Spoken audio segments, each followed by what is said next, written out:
संहिताओं का कल वर्णन भी करेंगे।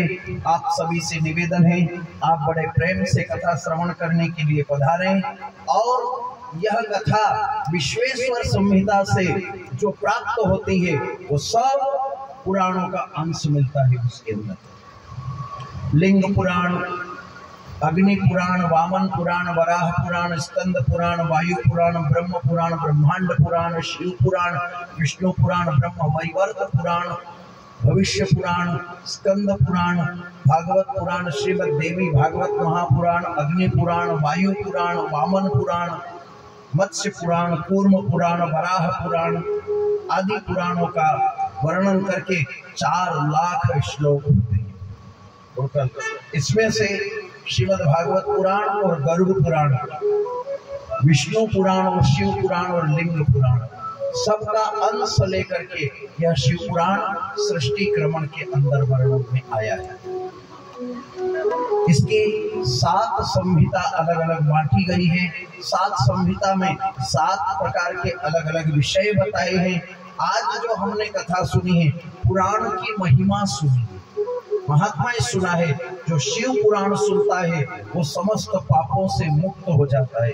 शिव पुराण कभी कभी और किसी किसी को ही प्राप्त होता है सुनना। शिव पुराण हर कोई नहीं सुन सकता। शिव की इच्छा होती है तब ही शिव पुराण प्राप्त होता है, क्योंकि शिव पुराण कहने वाले भी बहुत कम होते हैं। भागवत के विद्वान मिल जाएंगे आपको, मगर शिव पुराण के विद्वान कम मिलते हैं, हर जगह नहीं मिलते। अब चला है और भी थोड़ा बहुत शिव पुराण का, नहीं पहले और कहाँ था, ज्यादा बहुत किंचित था। तो भी जो शिव पुराण सुनता है वह समस्त पाप ताप और संताप से मुक्त होकर के मोक्ष सिद्धि को प्राप्त कर जाता है, योगी रूप बन जाता है, युग जीता है, वह संसार के पाप ताप से मुक्त हो जाता है। इसलिए शिव पुराण सुनना चाहिए, बिठाना चाहिए और श्रवण जरूर करें। आगे के चरित्र में नारद जी का और शौनकादि ऋषियों का के पाराशर्य महाभाग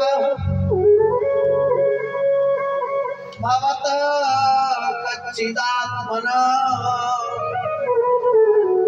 परितोषतु शारीरम आत्ममानस एव वा। पाराशर्य महाभाग वेद व्यास जी के देव ऋषि नारद जी का आना और प्रार्थना करी कि किस पुराण के द्वारा जीव 184 योनि से मुक्त हो सकता है।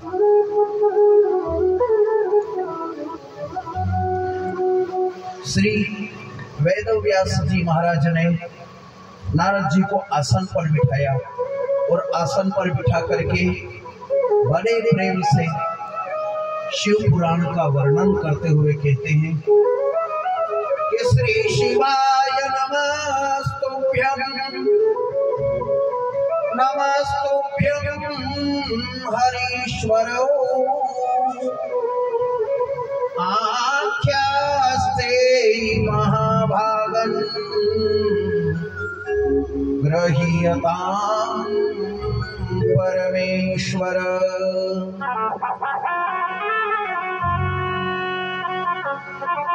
तथा देव ऋषि नारद जी द्वारा श्री शिवाय नमस्तुभ्यं नमस्तुभ्यं हरीश्वर, हरि ईश्वर शिव जगत के चारों पुरुषार्थों को देने वाला होते हैं, मगर मोक्ष आवागमन के चक्कर को मिटाने वाले कौन होते हैं?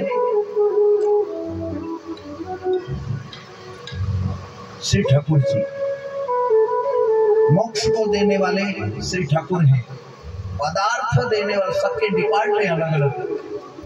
किस देवता के पास में, जैसे कुबेर भंडारी के पास में धन का भंडार, विद्याधीशम गौरीश, विद्या को बढ़ाना है, संगीत विद्या को अधिक बढ़ाना है, तो शिव जी की साधना करो। शिव की साधना से संगीत विद्या प्राप्त होती है, शिव की साधना से तपस्या बढ़ती है, शिव की साधना से ओम ज्योति जागती है, ज्योतिर्मय बन जाता है, तपोमय बन जाता है, गुणवान बन जाता है जीव, और मोक्ष का पथ प्रशस्त कर लेता है, रास्ता नियुक्त कर लेता है। भगवत शरणागति करके श्री शिवाय नमस्तुभ्यम एक मंत्र, श्री शिवाय नमस्तुभ्यम एक मंत्र। फिर दूसरा मंत्र उससे बड़ा है, नमस्तुभ्यम हरीश्वर, हरि ईश्वर। इससे भी बड़ा एक और मंत्र है, नमस्तुभ्यम हरीश्वर। श्री शिवाय नमस्तुभ्यम के नमस्तुभ्यम हरीश्वर, जो निराकार ज्योति स्वरूप, उसका नाम गुणानुवादन करना, और वो मिलता है गुरु के द्वारा, सतगुरु के द्वारा, सच्चे गुरु के द्वारा। गुरुपद पंकज सेवा तीसर क्रियमान। जब तक गुरु नहीं बनाओगे संसार में भटकते रहोगे, और कब तक 84 लाख योनि में, जब तक हम गुरु दीक्षा, गुरु नाम, गुरु मंत्र नहीं लेते। और मंत्र जाप मम दृढ़ विश्वासा, षष्ठम भगतिषु वेद प्रकाशा। मंत्र जाप मम दृढ़ विश्वासा, गुरु नाम मंत्र दे दें और उसका सुमरण करें, और दृढ़ विश्वास रख करके सुमरण करें, मन को एकाग्र करके करें। तो गुरु का सुमरण करोगे तो मन एकाग्र होगा, और मन एकाग्र होगा तो मंत्र सिद्ध होगा, और मंत्र मन पर नियंत्रण होगा, और मन पर जब नियंत्रण होगा तब मंत्र पकेगा, और मंत्र पकेगा, जपेगा जपेगा तो पकेगा, पकेगा तो फिर फलित होगा। आई बात समझ में? आप ये मत समझ लेना कि गुरु नाम लिया फट भगवान प्रकट हो गए। अरे भैया, एक बात याद रखना, संसार में सबसे अनमोल चीज, सबसे महंगी चीज अगर कोई है तो वो परमात्मा है, और सबसे सस्ती चीज अगर कोई है तो वो है परमात्मा। भगवान का ऊपर भी कोई मोल नहीं और नीचे भी कोई मोल नहीं, अनमोल है, जिसकी कोई कीमत नहीं है। भगवान की कोई कीमत लगा सकता है क्या? और भगवान की कोई कीमत है क्या? बोलो रम जी, राधे राधे। बोलो सच्चिदानंद भगवान की। ऊपर भी उसकी कोई कीमत नहीं है और नीचे भी उसकी कोई कीमत नहीं है, क्योंकि वो अनमोल कीमत है। भगवान काय की चीज है? भाव की, बुद्धि की चीज है, तर्क की चीज नहीं है। अतर्केश्वरीये त्वयि यवन दुस्थो वरधिया। शिव महिम का स्तोत्र होता है, और शिव महिम्न स्तोत्र के अंदर शिव जी का वर्णन है अतर्केश्वरीये त्वयि। शिव तर्क का विषय नहीं है,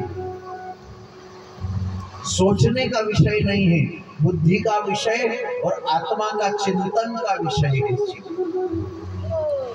अतर्केश्वरीये त्वयि यवन वरदुस्तो हतधिया। और तर्क में पड़ जाओगे तो कुतर्कोऽयं कश्चिन्। तर्क में पड़ोगे तो तर्क में छिलते छिलते, कैसे? जैसे प्याज होता है ना, प्याज होता है तो उसके छिलके निकलते ना, छिलके, एक छिलका निकाला, चलो आपने सोचा कि इसके अंदर से कुछ सार निकलेगा, दूसरा छिलका निकला, फिर सोचा कि कोई ना कोई निकलेगा, फिर तीसरा निकाला, 4 निकले, 8 निकले, 15 निकले, लास्ट में कुछ नहीं निकला। अरे बात समझ में? फिर क्या होगा? माथा पच्ची होगी कि क्या छिल छिल करके कुछ भी नहीं निकला, सार निकलता। अतर्केश्वरीये त्वयि यवन वरदुस्तो हतधिया। कुतर्कोऽयं कश्चिन् मुखरयति मोहाय जगत। कुतर्को यम कश्चिन, कुतर्क फिर तर्क से कुतर्क बढ़ेगा और वितर्क कुतर्क, और बढ़ते बढ़ते सार ये निकलेगा कि कुछ भी नहीं निकलेगा। केवल और केवल भगवत प्राप्ति के लिए बुद्धि, मन, क्रम, वचन, वाणी। निर्मल मन जन सो मोहि पावा, मोहि कपट छल छिद्रन। ठीक है ना?